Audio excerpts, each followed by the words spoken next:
Hello दोस्तों, नमस्कार। तो चलिए, आज मेरा यूट्यूब चैनल में आप सभी का स्वागत है। तो चलिए, आज का टॉपिक है दो चरों वाले रैखिक समीकरणों का युग्म। चलिए, क्रैश कोर्स का तीसरा दिन है, तो आप लोग वीडियो में शुरू से लेकर अंत तक बने रहिएगा ताकि एक भी क्वेश्चन आपसे छूटे ना। तो चलिए, अगर वीडियो अच्छा लगेगा तो लाइक शेयर कमेंट जरूर कर दीजिएगा। अगर मेरा चैनल पर फर्स्ट बार आए होंगे तो चैनल को सब्सक्राइब करके बेल आइकन को दबा दीजिएगा, ताकि मेरा कोई वीडियो अपलोड होगा तो सबसे पहले आप तक पहुंच सके। तो चलिए, पहला क्वेश्चन, चलिए क्वेश्चन पे चलते हैं। चलिए, आपके सामने स्क्रीन पे क्वेश्चन है। क्वेश्चन नंबर 1 है, समीकरण निकाय 6x - 2y + 9 = 0 और 3x - y + 12 = 0 का आलेख दो सरल रेखाएं हैं जो, देखिए ऑप्शन है संपाती है, समांतर है, या केवल एक बिंदु पर प्रतिच्छेद करती है। यानी कि आप प्रतिच्छेद ये बताना है कि संपाती है कि समांतर है कि प्रतिच्छेद है। तो चलिए, समीकरण फर्स्ट और समीकरण सेकंड है। तो फर्स्ट में देखिए क्या होता है, ए एक्स के गुणाम जो है a1 का मान हुआ, वाई के गुणाम जो है b1 का मान हुआ, और प्लस में जो है c1 का मान है 9, अचर पद जो है। फिर देखिए समीकरण 2 में एक्स के गुणाम जो है a2 का मान है, वाई के गुणाम में जो होगा मैं एक छिपा हुआ है, एक b2 का मान है, और 12 जो है c2 का मान है। तो चलिए इसका फार्मूला लगा लेते हैं।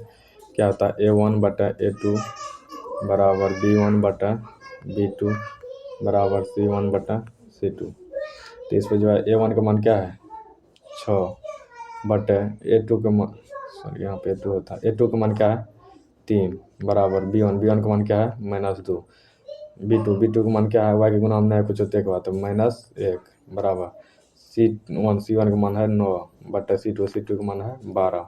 देखिए 3 × 9 3 × 12, यहाँ माइनस से माइनस कट गया, 3 एकम 3 3 दूनी 6, यहाँ 2/1 बराबर 2/1, शुरू वाला बराबर है और बाद वाला देखिए 3/4, यानी बाद वाला बराबर नहीं है, ये कट गया। तो देखिए a1/a2 बराबर b1/b2 equal to not c1/c2 किसका होता है, तो ऐसा होता है समांतर का। तो ऑप्शन नंबर राइट आंसर हो जाएगा बी। चलिए नेक्स्ट क्वेश्चन पे चलते हैं।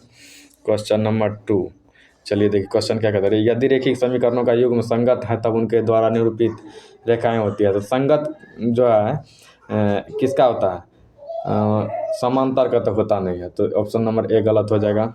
ऑप्शन नंबर बी, हमेशा प्रतिच्छेदी, क्या प्रतिच्छेदी ठोका ही संगत होता है, नहीं ऐसा बात नहीं है।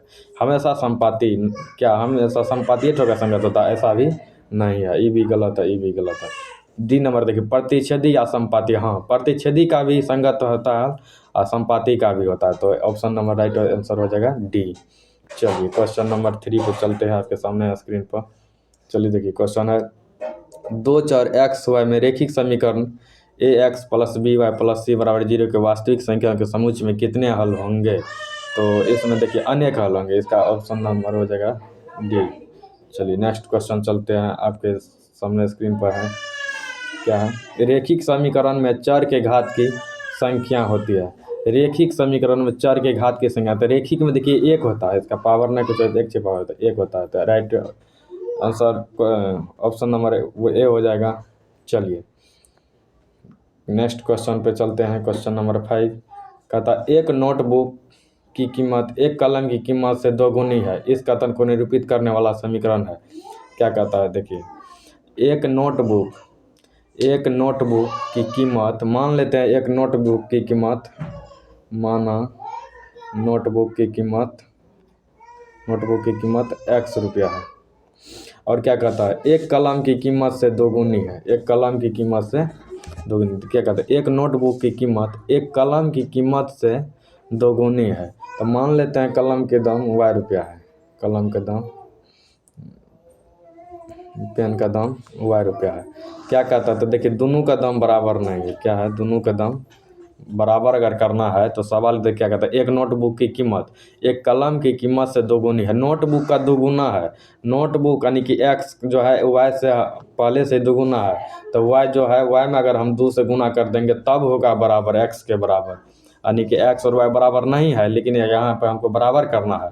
अगर बराबर करना है तो y में 2 से गुना करना पड़ेगा, काहे कि x पहले से दोगुना है, x है नोटबुक का मूल्य, तो नोटबुक का कीमत जो है कलम की कीमत से दोगुना है, यानी कि नोटबुक का x माने तो x जो है पेन का y माने तो y से दोगुना है, तो y में 2 से गुना करेंगे तो बराबर हो जाएगा। इसको अगर समीकरण के रूप में लिखेंगे तो क्या हो जाएगा, x 2 गुना y, 2y इधर माइनस प्लस में तो इधर आ जाएगा माइनस में, बराबर बचा 0, यानी कि एक्स माइनस 2y बराबर 0। Option number right, option number A, right option number हो जाएगा ए, राइट ऑप्शन नंबर ए हो जाएगा। चलिए नेक्स्ट क्वेश्चन पे चलते हैं, आपके सामने स्क्रीन पर है। क्या कहता है, समीकरण x माइनस वाई बटे 5 माइनस 10 बराबर 0 में b का मान है। तो b का मान देखिए क्या है, तो 1/5 हो जाएगा, -1/5 हो जाएगा, -1/5। देखिए समीकरण x माइनस वाई बटे 5 माइनस 10 बराबर 0। तो देखिए समीकरण का रूप क्या होता है, ax plus by plus c बराबर 0 होता है। तो देखिए यहाँ पे जो है क्या की चीज़ का मान पूछ रहा है, b का मान। तो देखिए x के गुणाम जो होता है वो होता है a का मान, यहाँ पे होता है a का मान। और y के गुणाम जो होता है, देखिए y के गुणाम यहाँ पर हम एक भी दे सकते हैं, कोई फर्क पड़ने वाला नहीं, 1 गुना y ही होता है। तो देखिए -1/5 हो गया, यानी कि y/5 को हम लिख सकते हैं, -y/5 को लिख सकते हैं, -1/5 गुना y करेंगे तो क्या हो जाएगा, फिर -y/5 ही होगा। तो y के गुना में जो होता है वही b का मान होता है। तो देखिए b का मान क्या हो गया, -1/5। तो राइट ऑप्शन नंबर बी हो जाएगा आपका आंसर। चलिए नेक्स्ट क्वेश्चन पर चलते हैं। क्वेश्चन नंबर 7 आपके सामने है स्क्रीन पर। क्या कहता है, समीकरण x बराबर 3y में c का मान क्या है। x बराबर 3y में c का मान क्या है। तो c का मान हो जाएगा 0। देखिए इसको अगर हल करेंगे तो क्या है, x बराबर 3y, तो x 3y इधर आ जाएगा कौन चीज़ में, माइनस में, तो बराबर में क्या बचा, 0। तो देखिए अगर इसको हम ऐसे भी तो लिख सकते हैं, x माइनस 3y प्लस 0 बराबर 0। प्लस 0 कर देने से कोई फर्क पड़ने वाला नहीं है। तो देखिए ये हो गया यहाँ ए एक्स प्लस माइनस, या प्लस भी दे सकते हैं, फार्मूला में तो ए एक्स प्लस बी एक्स, यहाँ पर माइनस में 3 है बी की जगह। यहाँ देखिए ए की जगह 1, बी की जगह -3 और सी की जगह क्या आ गया, 0। सी का मान पूछ रहा था, राइट ऑप्शन नंबर ए हो जाएगा। चलिए नेक्स्ट क्वेश्चन चलते हैं, आपके सामने स्क्रीन पर। क्वेश्चन नंबर 8, समीकरण 5 बराबर 2x में a का मान क्या है। तो देखिए 5 बराबर 2x है, में a का मान पूछ रहा है। तो चलिए इसको अगर सजाएंगे तो देखिए क्या है, 2x इधर 5 आ जाएगा कौन सी में, माइनस में आ जाएगा, तो बराबर क्या बच गया, 0, बराबर में 0। तो देखिए क्या चीज़ a का पूछ रहा था, x के गुणाम जो होता है, x गुणानक जो होता है वही होता है a का मान। तो चलिए 2 हो जाएगा, right question answer option number C हो जाएगा, option number C right answer. चलिए नेक्स्ट क्वेश्चन आपके सामने, कहता बिंदु 2,14 से होकर जाने वाली रेखा का समीकरण है। बिंदु 2,14 से होकर जाने वाली रेखा का समीकरण है। तो देखिए बताइए इसमें से कौन सा हो जाएगा, जिसमें कि अगर हम x का मान 2 रखेंगे तो y का मान 14 होना चाहिए, x का मान 2 रखेंगे तो y का मान 14 होना चाहिए। तो चलिए समीकरण एक में रख के देखते हैं, एक क्या है, चलिए क्या है, x प्लस वाई बराबर 16। चलिए यहाँ पे 2,14 का मतलब हुआ x का मान है 2 और y का मान है 14। तो x के जगह अगर हम 2 रखते हैं तो देखते हैं कि y का मान 14 आता है कि नहीं। तो 2 प्लस वाई बराबर 16, तो इसीलिए y बराबर 16, 2 इधर प्लस में तो इधर माइनस में, घट के कितना बच गया, 14। तो देखिए x का मान 2 रखने से y का मान 14 आया, तो राइट ऑप्शन नंबर ए हो जाएगा आंसर। चलिए नेक्स्ट क्वेश्चन पे चलते हैं, आपके सामने है क्वेश्चन नंबर 10, रेखिक समीकरण 5x प्लस 2y बराबर 16 एवं 7x माइनस 4y बराबर 2 के हल हैं। तो देखिए इसमें से कौन सा इसका हल होगा, कौन इसको संतुष्ट करे, x के मान y के मान नीचे दिया गया है। तो चलिए देखिए इसको हल करते हैं। तो चलिए हल करेंगे तो इसमें तो ज़्यादा जगह लेगा है, उतना जगह है नहीं, तो ऑप्शन है हम चेक कर लेते हैं, ऑप्शन से भी आप चेक कर सकते हैं। तो चलिए पहला ऑप्शन से अगर हम चेक करते हैं, x का मान 2 रखेंगे, y का मान 3 रखेंगे, तो देखते हैं कि संतुष्ट करता है कि नहीं। क्या है, 5x, पहला समीकरण है 5x, तो 5 गुना x का मान पहला ऑप्शन से देखिए चेक करते हैं। तो पहला ऑप्शन में जो है क्या है, x का मान 2 प्लस फिर क्या है 2y, तो 2 गुना y का मान क्या है 3, तो 5 दूना 10 प्लस 3 दूना 6, तो 10 6 16। देखिए पहला समीकरण में बराबर में 16 है, 16 पूरा गया। चलिए अभी इसको जो समीकरण 2 को भी चेक कर लेते हैं, इससे इसका मान रख के। तो समीकरण 2 क्या है, 7x, तो 7 गुना x का मान क्या है 2 माइनस 4 गुना y का मान क्या है 3। तो देखिए 7 दूना 14 माइनस 4 दूना 8, तो घट के कितना हो गया 6।